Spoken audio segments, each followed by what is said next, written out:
Commander Jake Morrison stood at the viewing window of the UES Wanderer and watched the massive space station grow larger as they approached. The station was bigger than any city he had ever seen on Earth. It stretched for miles in every direction, with strange towers and domes that gleamed like metal and crystal in the light of three suns. This was the heart of the Galactic Council, and Jake was leading humanity's first official visit. Dr. Lisa Parker walked up beside him, carrying her translation equipment. She was the best language expert Earth had, but even she looked nervous. "The data streams are incredible, Jake," she said, pointing at her screens. "I'm picking up thousands of different communication patterns. Most of them don't use sound at all." Ben Clark joined them at the window. As their cultural expert, he had spent years studying what little information they had about alien societies. "From what we know, most of these species communicate through direct mind links or mathematical formulas. They see our vocal communication as primitive." Amy Rodriguez looked up from her communication station. "I'm getting docking instructions, but they're in pure mathematical code. No words at all. It's like they're treating us as a computer system." Jake nodded. This was what they expected, but it still felt strange. Humanity had dreamed of meeting aliens for centuries, and now that dream was coming true. But these aliens seemed to think very differently from humans. The docking process was smooth but cold. No welcoming committee waited for them, just automated systems that guided their ship into a berth. When the airlock opened, they were met by a single figure that looked like it was made of walking crystal. The being's body caught the light and threw rainbows across the walls. "I am designated Elder Zixmoth of the Vextar Empire," the creature said. Its voice came from speakers built into the walls, not from its body. "You are the humans. Your mathematical capabilities are being evaluated." Jake stepped forward. "I'm Commander Morrison. We're honored to be here and look forward to learning about your civilizations." The crystal being paused as if processing his words. "Learning. Yes. You will provide technological data and resource information. Follow the designated path." They walked through corridors filled with beings unlike anything from Earth's imagination. Some looked like giant insects with multiple arms working on complex machines. Others appeared to be made of flowing metal that changed shape as they moved. All of them worked in perfect silence, communicating through flashing lights or direct contact with computer terminals. The Galactic Council chamber was enormous. Thousands of different species sat in ordered rows, but Jake noticed something strange. Despite all the different types of aliens, they all seemed to act the same way. They moved with precise efficiency, communicated through data streams, and showed no emotion or individual personality. Elder Zixmoth led them to a small platform in the center of the chamber. "The human delegation will now present their contribution to galactic civilization. Please provide technical specifications and resource catalogs." Lisa stepped forward with her prepared presentation. She began to explain human science and technology, but she could see that the aliens were not impressed. Earth's technology was centuries behind what these species had developed. When she finished, another being approached. This one looked like a collection of floating spheres connected by energy fields. "I am Grand Mind Nexus Prime of the Zarathi Collective. Your technological offerings are inadequate. What other functions can your species perform?" Ben cleared his throat. "Well, humans excel at creative problem-solving, art, and cultural expression. We have rich traditions of storytelling, music, and literature." The translation systems made strange noises, as if they couldn't process what Ben had said. Several aliens turned to look at them with what might have been confusion. "Define storytelling," Elder Zixmoth said after a long pause. Lisa checked her translation equipment. The word had no equivalent in any of the galactic languages. "Stories are accounts of events, both real and imagined, that we share to entertain, teach, or inspire others." "Imagined events?" Grand Mind Nexus Prime's spheres spun faster. "You communicate information that is false?" "Not false," Jake said, stepping forward. "Stories can be fictional, but they carry truth about human experience, emotions, and values." The entire chamber fell silent. Thousands of alien eyes, sensors, and optical devices focused on the human delegation. The silence stretched on until it became uncomfortable. Finally, Elder Zixmoth spoke. "These stories serve no logical function. They provide no data, no resources, no mathematical advancement. Why would intelligent beings waste time with non-factual communications?" Amy tried to help. "Stories help us understand each other. They teach us lessons and help us imagine better futures. Imagination, Grand Mind Nexus Prime said slowly. Another concept without galactic translation. You are suggesting that creating false scenarios has value? Ben looked frustrated. They're not false. They're different kinds of truth. Stories help us connect with each other emotionally. More confused silence. Lisa whispered to Jake. Their cultures seem to have evolved past individual emotional expression. They operate on pure logic and efficiency. Elder Zixmoth made a sound that might have been dismissive. Perhaps humans should focus on developing useful capabilities. Your primitive noise patterns are of no benefit to galactic civilization. Jake felt a spark of anger but controlled it. With respect, Elder Zixmoth, these primitive noise patterns built human civilization. They helped us reach for the stars. And yet you arrive here centuries behind our technological development, the crystal being replied. Your stories have clearly hindered your progress. The meeting continued for several more hours, but it became clear that the Galactic Council saw humanity as backward and useless. Their technology was primitive, their resources were common, and their greatest cultural achievements meant nothing to species that had long ago abandoned individual creativity in favor of collective efficiency. As they returned to their ship, the human delegation felt defeated. Jake looked out at the vast station surrounding them and realized that humanity might have nothing to offer this advanced galactic civilization. Maybe we were wrong, Lisa said quietly. Maybe stories really are just primitive noise. But Jake wasn't ready to give up. Something about the aliens' reaction bothered him. They weren't just dismissive of human stories. They seemed genuinely confused by the concept. It was as if they had never encountered anything like human narrative traditions. No, he said finally. I think we might have something they've lost. They just don't know it yet. Amy looked at him hopefully. What do you mean? Jake watched the perfectly efficient aliens moving through their perfectly organized station. I mean, maybe we should show them what stories can do instead of just talking about them. Jake Morrison stood in the central plaza of the massive space station, watching hundreds of different alien species move through their daily routines. 3 days had passed since their disappointing meeting with the Galactic Council, and he had spent that time observing how these advanced civilizations actually lived. Ben Clark walked up beside him, holding a portable recording device. I've been studying their behavior patterns, he said. Every species here follows the same basic model. Work, consume resources, share data, repeat. It's incredibly efficient, but there's something missing. Lisa Parker joined them, looking frustrated. I've been trying to find any form of creative expression in their databases. Music, art, literature, anything. But there's nothing. Their entire cultural development seems focused on logic and efficiency. Amy Rodriguez approached from the communications center. I've been monitoring their data streams. They share information constantly, but it's all technical data, resource reports, and work assignments. No personal communications at all. Jake nodded. He had noticed the same thing. Despite being surrounded by thousands of intelligent beings, the station felt empty of life in a way that was hard to explain. What if we tried Ben's idea? What if we actually showed them what a story looks like? The council already rejected that, Lisa said. Elder Zixmoth called it primitive noise. But look around, Jake gestured at the plaza. Some of these beings are curious. I've seen them watching us when they think we're not looking. Ben set up his recording equipment in a small open area near the center of the plaza. Cultural demonstration, he announced through his translator. Humans will display communication patterns for observation and analysis. The response was immediate. Work stopped as dozens of different species turned to look at them. Jake could see Vextar crystal beings, floating Zorathi spheres, insectoid creatures, and many others he couldn't identify. They gathered in a loose circle but kept their distance as if the humans might be dangerous. Jake stepped into the center of the circle. He had chosen his story carefully, something that would show human courage and determination without being too complex for the translation systems. 56 years ago, Jake began, 3 humans climbed into a small metal ship and prepared to travel farther from Earth than any human had ever gone before.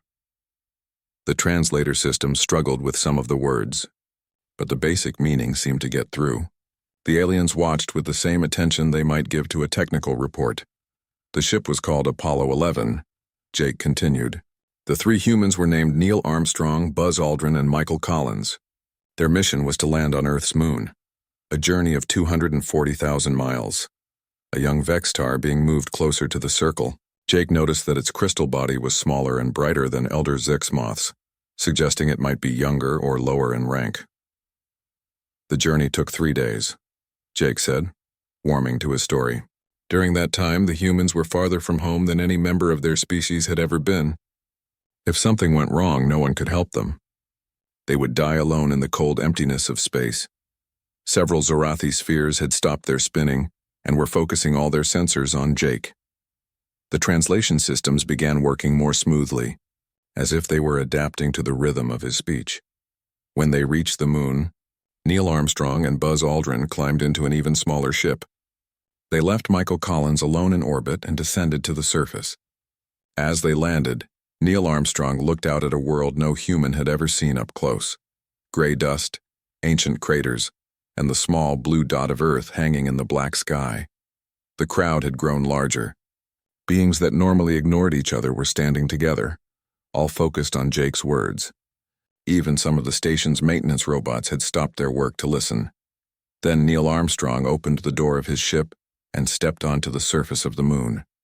As his foot touched the ground, he spoke words that every human remembers.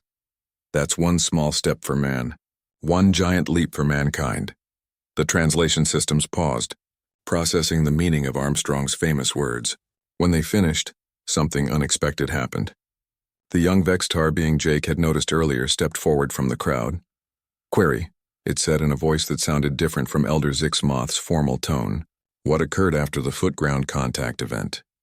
Jake smiled. It was the first question any alien had asked about human culture. Neil Armstrong and Buzz Aldrin spent 21 hours on the moon's surface. They collected rock samples, planted an American flag, and left a plaque that read, "Here men from the planet Earth first set foot upon the moon July 1969 AD. We came in peace for all mankind." "They returned to the orbital human?" asked an insectoid being that had moved to the front of the crowd. "Yes," Jake said. They rejoined Michael Collins and made the 3-day journey back to Earth. When they splashed down in the Pacific Ocean, they were greeted as heroes by their entire species. But what was the purpose? Asked the Zorathi sphere. What resources did they obtain? What tactical advantage? Jake paused, realizing this was the most important part of the story. They didn't go for resources or advantage. They went because humans dream of reaching beyond where they are. Because we look at distant places and wonder what it would be like to go there. Because we believe that taking risks to explore and learn makes us better than we were before. The plaza fell completely silent. Hundreds of alien beings stared at Jake with expressions he couldn't read. The silence stretched on until it became uncomfortable. Then the young Vextar being spoke again. Additional query. What other journeys did these humans attempt after the moon-ground contact success? Elder Zixmoth's voice suddenly echoed across the plaza. "Crystal Song of Dawn, return to your assigned functions immediately." The young Vextar being, apparently named Crystal Song of Dawn, hesitated. Jake could see what looked like an internal struggle in the way its crystalline form flickered between different colors. "Compliance," Crystal Song of Dawn finally said, but Jake noticed it moved very slowly away from the crowd. Grand Mind Nexus Prime spheres appeared above the plaza. All beings returned to designated activities. The human noise patterns served no productive function. But as the crowd began to disperse, Jake noticed something amazing. The aliens weren't moving with their usual efficient precision. Some were walking slowly as if thinking about what they had heard. Others gathered in small groups and appeared to be discussing the story through their various communication methods. Amy grabbed Jake's arm. "Look at the station's AI displays," she whispered. Jake looked up at the information screens that covered the walls. Instead of their usual streams of technical data, they were showing what looked like analysis patterns of his story, breaking down the narrative structure, the emotional content, and the cultural significance. "The station's AI is studying what you just did," Amy said excitedly. "It's trying to understand the story format." Lisa was checking her translation equipment. "The linguistic patterns are still active in the system. It's like the translators are trying to learn how to handle narrative structure." Ben was grinning. "Did you see their faces? Some of them looked like they were experiencing something completely new." Jake looked around the plaza as the last of the aliens returned to their duties, but he could still see Crystal Song of Dawn in the distance, its crystal form pulsing with colors Jake hadn't seen in any other Vextar. I think, Jake said slowly, we might have just planted the first seed. Lisa Parker stared at her monitoring equipment in amazement. 5 days had passed since Jake told the story of Apollo 11 in the station's central plaza, and the effects were spreading faster than she had ever imagined possible. Amy, you need to see this, she called to her colleague. The translation systems have been updated 17 times in the past 2 days. They're learning to handle something called narrative emotional content. Amy Rodriguez looked up from her communication station. That's not the strangest part. I'm picking up thousands of data requests for something called human sequential information patterns. Species across the galactic network are asking about stories. Ben Clark walked into their temporary office carrying a stack of data tablets. It gets better. I've been tracking behavioral changes in the station population. Productivity has dropped by 12% because beings are spending time in what the computers are calling non-functional contemplation. Jake Morrison joined them, looking both excited and worried. The Galactic Council has called an emergency session. Elder Zixmoth sent a formal complaint about mental contamination spreading through galactic communication networks. Lisa pulled up her analysis data on the main screen. Look at these patterns. When Jake told the Apollo story, the station's AI didn't just record it. It began creating variations. It's generating new stories based on the same structure but featuring different species. The AI is writing fiction? Amy asked in disbelief. Not just writing it, Ben said. It's sharing those stories through the galactic network. Every major civilization now has access to AI-generated stories about their own species going on heroic journeys. Jake looked at the data streams flowing across their screens. What about the individual effects? Are we seeing changes in specific beings? Ben smiled. Crystal Song of Dawn has been attempting unauthorized access to human cultural databases. The Vextar security systems have blocked 17 attempts in the past day. And the Zorathi? Jake asked. Amy pulled up another data stream. This is incredible. Individual Zorathi drones have been disconnecting from the collective mind for short periods. Their leadership is calling it temporary individual consciousness events. Lisa added, I've been studying what triggers these events. It happens right after they access a story about individual achievement or personal courage. A soft chime indicated someone was requesting entry to their quarters. Jake opened the door to find 3 beings he didn't recognize. A tall, thin creature with multiple arms, a floating jellyfish-like being, and something that looked like a walking tree. The multi-armed being spoke first. We are Cathani traders. We request access to additional human sequential information patterns. You want more stories?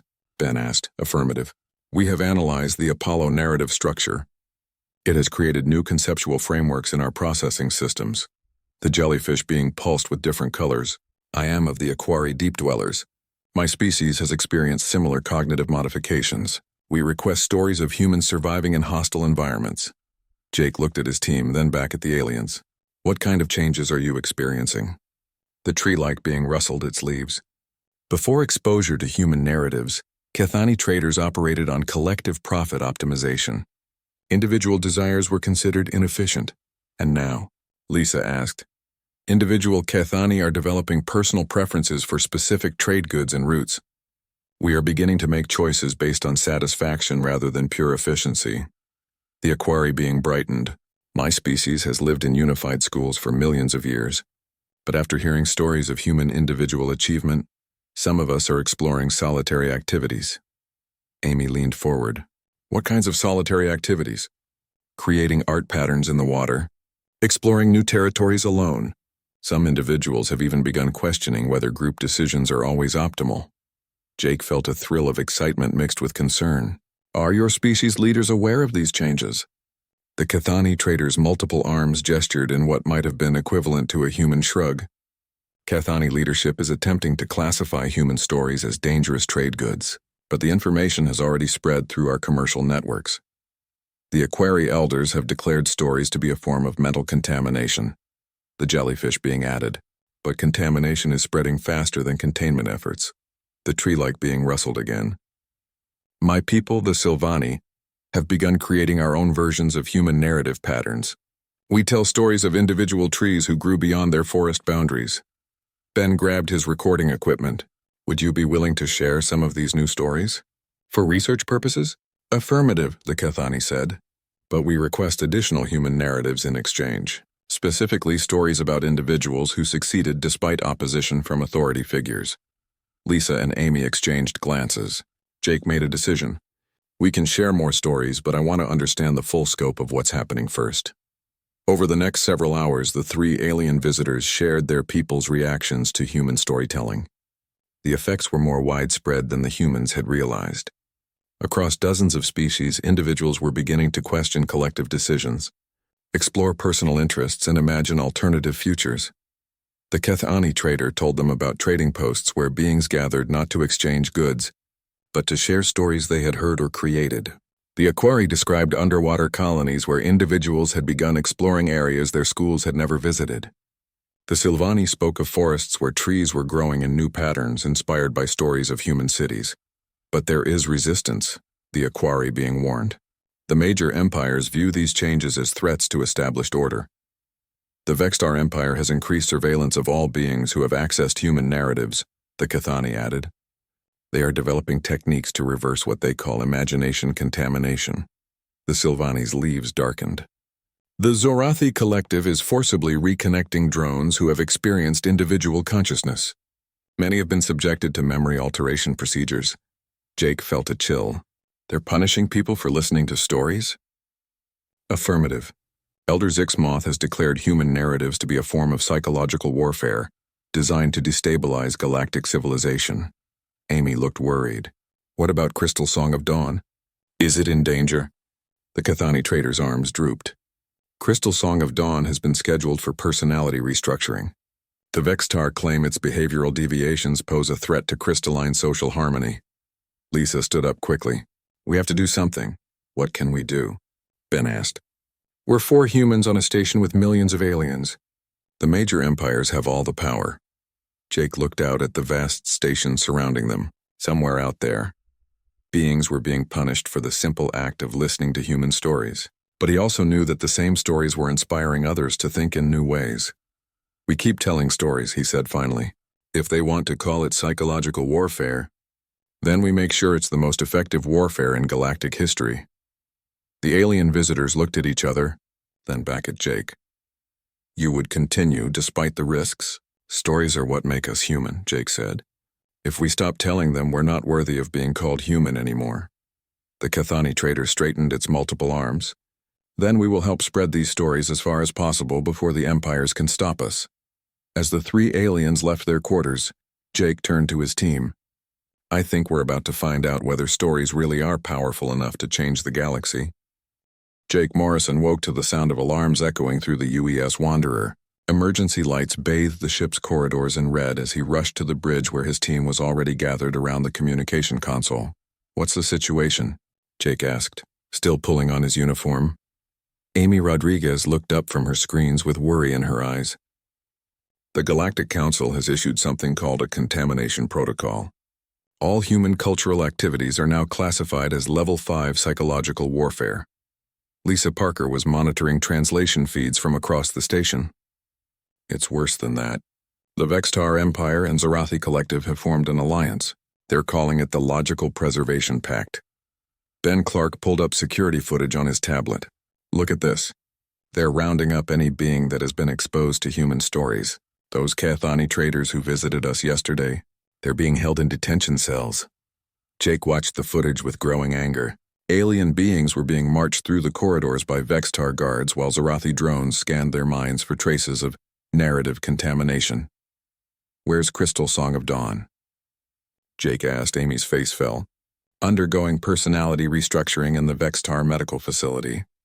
Elder Zixmoth announced that its individual behavioral patterns have been successfully eliminated.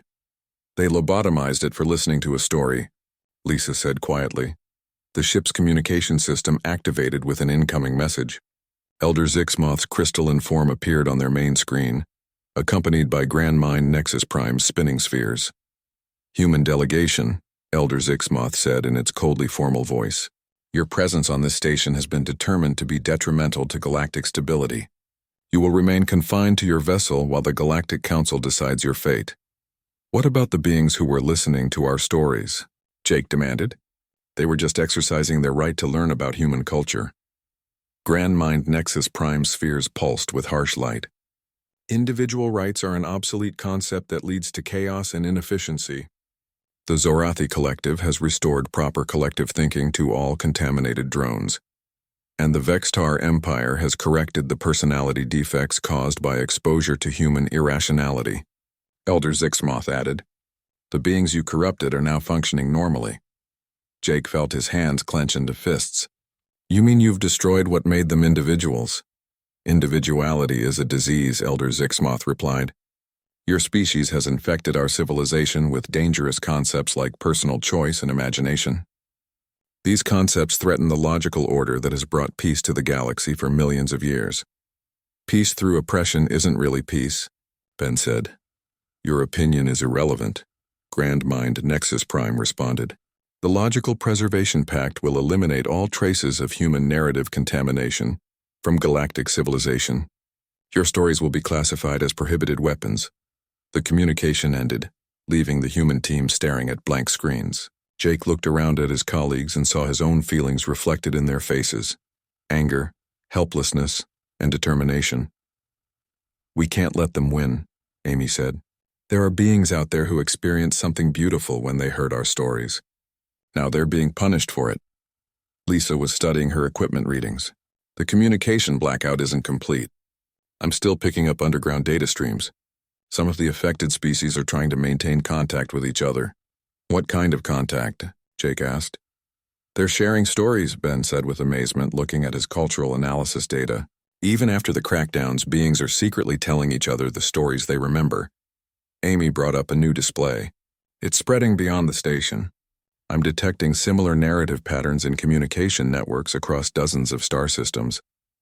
The empires can't monitor every single communication channel in the galaxy," Lisa realized. "The stories are spreading faster than they can contain them." Jake made a decision. "If they want to call this warfare, then let's give them a war they'll never forget." "Amy, can you break through their communication jamming?" "For a short burst, maybe. But they'll detect it and shut us down within minutes. Minutes might be enough. Lisa, what's the most powerful story you can think of? Something that would inspire resistance against overwhelming odds?" Lisa thought for a moment. "David and Goliath. The story of a small shepherd who defeated a giant warrior that everyone else was afraid to fight." "Perfect," Jake said. "Ben, can you modify that story to relate to the current situation?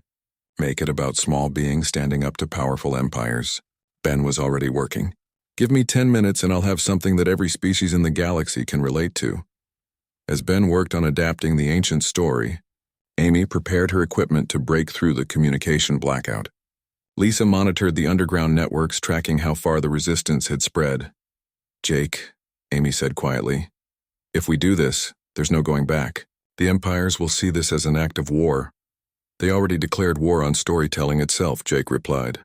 "We're just fighting back with the only weapons we have." Ben finished his adaptation. "It's ready. I've changed David into a young being from a small species, and Goliath into a representative of the great empires. The message is clear. Sometimes the smallest voice can defeat the most powerful force." "Do it," Jake ordered.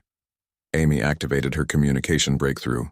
For exactly 4 minutes and 37 seconds, human signals flooded the galactic network.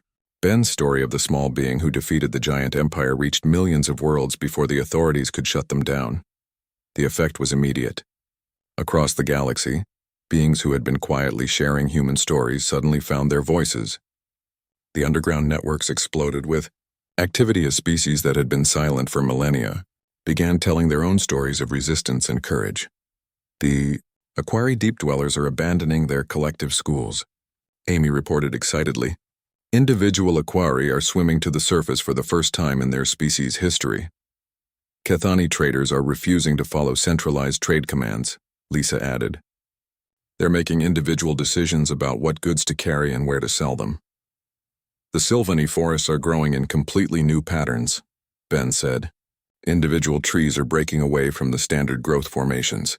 But Jake also saw the darker response. Vextar fleets were moving toward systems where the resistance was strongest. Zorathi collective enforcers were being deployed to restore proper thinking to rebellious populations. They're going to use force, Jake realized. Let them, Amy said with fierce determination. Now everyone will see what happens when empires try to destroy imagination and individual thought. Lisa looked up from her monitors. Jake, I'm getting reports from the medical facility. Something's happening with Crystal Song of Dawn. What kind of something? The personality restructuring failed. Its individual consciousness is reasserting itself and it's trying to escape. Jake felt a surge of hope. The stories are stronger than their attempts to destroy them. As if summoned by his words, alarms began sounding throughout the station. Emergency announcements echoed through the corridors in dozens of different languages, all saying the same thing. Containment breach in progress. All beings report to designated safety areas. Amy smiled grimly. I think our war just entered a new phase. Jake looked out at the vast station where millions of beings were being forced to choose between safety and freedom. Between logical compliance and dangerous imagination. The great empires had the power and technology, but humans had given the galaxy something more powerful, the ability to dream of something better. Then let's make sure we win it, he said. Jake Morrison stood on the observation deck of the rebuilt station and watched ships from hundreds of different species arriving for what was being called the first Galactic Storytelling Festival. 6 months had passed since the revolution began, and the galaxy was still transforming in ways no one could have predicted. Crystal Song of Dawn approached him, its crystalline form now displaying colors that had never been seen in a Vextar before. The personality restructuring had failed completely, and Crystal Song of Dawn had become something new, a Vextar individual who combined logical thinking with creative imagination. The final reports have arrived. Jake Morrison, Crystal Song of Dawn said, its voice carrying tones of excitement that would have been impossible for a traditional Vextar. The Logical Preservation Pact has officially dissolved. What about Elder Zixmoth and Grand Mind Nexus Prime? Jake asked. Elder Zixmoth has entered voluntary restructuring to learn individual creative expression. Grand Mind Nexus Prime has divided itself into 7 separate consciousness entities, each exploring different aspects of individual thought. Amy Rodriguez joined them at the viewing window, carrying a data tablet filled with reports from across the galaxy. The transformation statistics are incredible. Over 80% of known species have developed some form of narrative cultural expression in the past 6 months. Ben Clark walked up with Lisa Parker, both carrying samples of new artwork created by various alien species. Look at these, Ben said excitedly. The Aquari Deep Dwellers have invented something they call water poetry, Stories told, through swimming patterns that create emotional responses in observers. Lisa held up a crystal formation that seemed to sing when touched. The Vextar have developed crystalline narratives, stories that are encoded in crystal growth patterns and tell themselves through light and sound over time. And the Zorathi? Jake asked. They've become the most interesting case, Amy said, consulting her tablet. The collective mind is still intact, but now individual drones can choose when to connect and when to think independently. They're calling it voluntary collective consciousness. Crystal Song of Dawn's form sparkled with what Jake had learned was the Vextar equivalent of laughter. The Zorathi now spend half their time sharing individual experiences with the collective mind. They claim that individual stories make the collective experience richer and more diverse. A soft chime indicated an incoming communication. The main display activated to show a being Jake didn't recognize, something that looked like a living constellation of stars. Greetings, human storytellers, the being said in a voice like distant music. I am Starsinger of the Void, representing the Deep Space Wanderer Alliance. We have traveled from the galaxy's edge to learn about your narrative arts. Jake felt a thrill of amazement. You came all this way just to hear stories?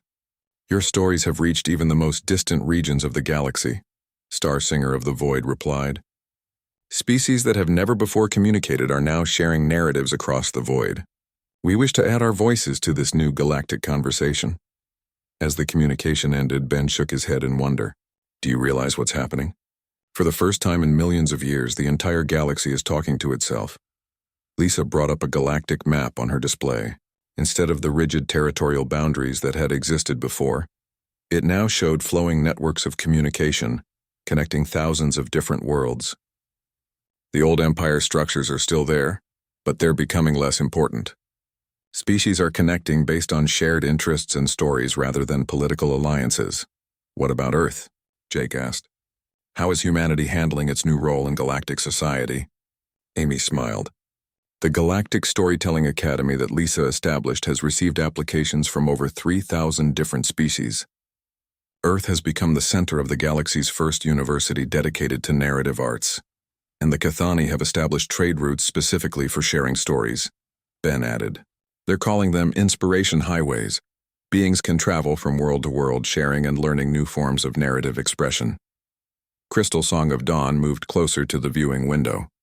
Jake Morrison, I have a question that has been troubling my individual consciousness. What's that? Before exposure to human stories, my species existed in perfect logical harmony. We had no conflicts, no uncertainty, no individual suffering. Was it ethical for humans to introduce concepts that disrupted this peace? Jake considered the question carefully. It was something that had kept him awake many nights over the past months. Do you regret learning to think for yourself? Crystal Song of Dawn's form cycled through several colors before settling on a warm golden hue. No. Individual consciousness has brought challenges, but it has also brought joy, creativity, and the ability to form personal relationships. I would not return to collective uniformity. Then I think that answers your question, Jake said. We didn't force change on anyone. We just offered possibilities that beings could choose to accept or reject. But many chose to accept, Amy pointed out.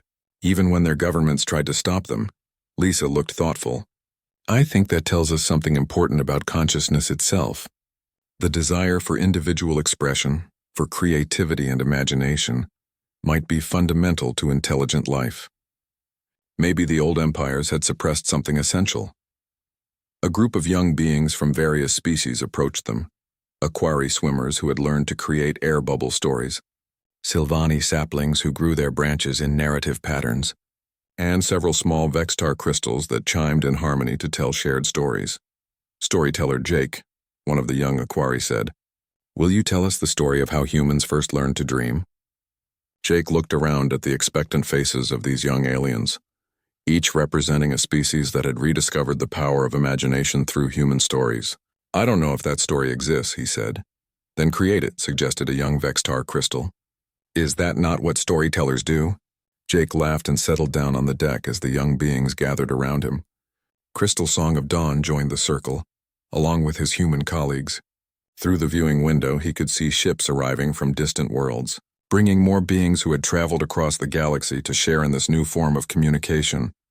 Long ago, Jake began, the first humans lived in caves and feared the darkness beyond their fires.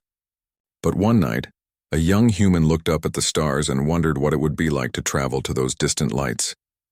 As he spoke, Jake realized that this moment was itself becoming a story that would be shared across the galaxy. Human storytellers sitting with alien friends, creating new narratives that would inspire future generations to reach beyond what they thought possible. The old galaxy had been efficient and peaceful, but it had also been silent. Now it sang with millions of voices, each telling their own version of the greatest story ever told, the story of consciousness discovering its own infinite potential.